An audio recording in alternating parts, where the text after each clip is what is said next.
If you've been following my Battletech vlogs, the Tactica, the narrative, you know that I love big guns. Big guns never tire, and when in doubt, if you don't know what to do, just start shooting, right? Everyone's got a plan until they start taking some damage in Battletech, and then really fast, you're going to find out what's going on. Now, I say that because that's the bookend for this amazing machine, this amazing mech. We're going to explore a couple of ideas, some Tactica with the King Crab. 100 tons of pure mech machine. I mean, unless you get into gargantuan mechs and some of the experimental tech, 100 is the cap. 100 is the limit. And it's a lot of battle value, even for Inner Sphere, about 1,900 BV. Now, I say this is my mech because right away, the first thing you notice, the first thing that's going to attract your attention, dual autocannon 20s. You really don't see this. I mean, usually the configuration is one autocannon 20 on some of the heavier mechs. I mean, we see this with the Cyclops.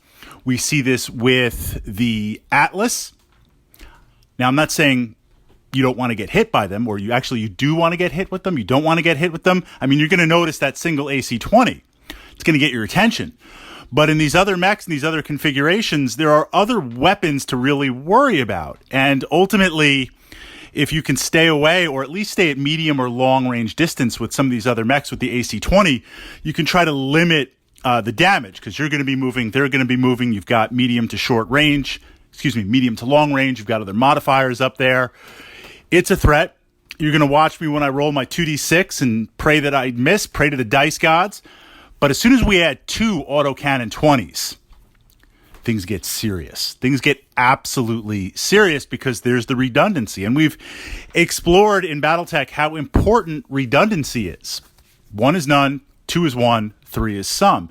Having multiples of the same weapon, or at least multiples of the same overlapping ranges, so as your opponent throws up modifiers, movement, terrain, range, at least you can roll a number of dice to try and move past that. Obviously, for light mechs, you can't really get that full redundancy just because they don't have the tonnage. But as soon as you move into the mediums, and especially the heavies, and definitely the assaults, you have redundancy. So naturally, we're going to use these autocannon 20s. This is a close-in, close-working type mech. I'm going to try and get base-to-base with you. And usually when I get base-to-base at 100 tons, I'm going to be punching. In this case, I'm going to be firing away.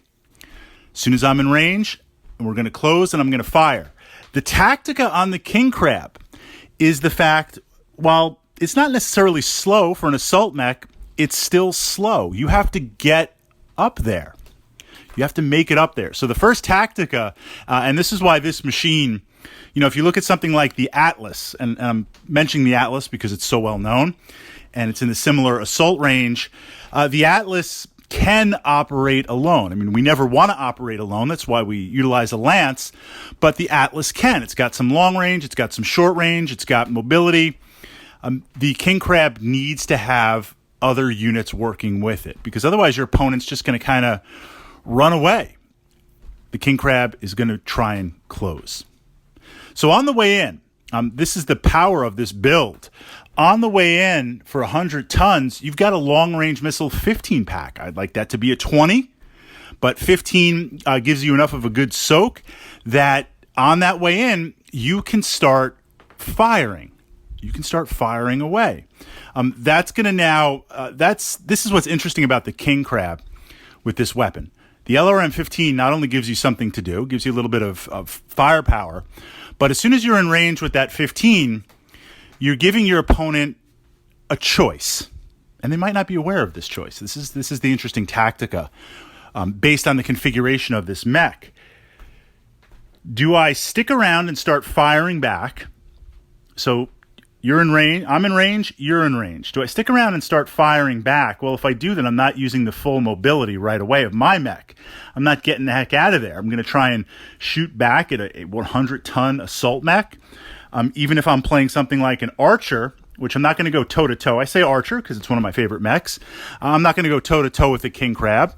Likewise, let's say a Warhammer or a Marauder with PPCs. I mean, decent armor, good weapons, but not assault territory. If I stick around and fire back at you, then I'm slowing down my movement. I'm making your job of closing a little bit easier from that perspective. So we want to avoid the temptation to stick around and let the king crab close. And if you're the king crab, likewise, you want to shoot back to encourage the person to stay. So this is where target priority becomes really interesting. Let's say you're going up against a lance. Do I want to fire at that Valkyrie? I mean, if I hit, I'll do some damage, but the Valkyrie, there's no way the Valkyrie's sticking around. It's not even a question that mech warrior is going to make. But if you fire at my Marauder or my Warhammer, well, you know what? Okay, look, we've still got some distance. Maybe I'll spend a turn or two firing off PPCs, weaken you up a little bit, chip away at that 100-ton machine. Is that the correct equation? Is that the correct proof? Is that the correct solve? Probably not. I don't want to be anywhere near the king crab. As we close, as a secondary weapon, it has the large laser. The only drawback that I would say that this machine has, yes, it's dependent on ammo. The location of the ammo is well protected. That ammo could potentially run dry, although usually not in a mission. If you're playing a campaign, you're going to have to restock.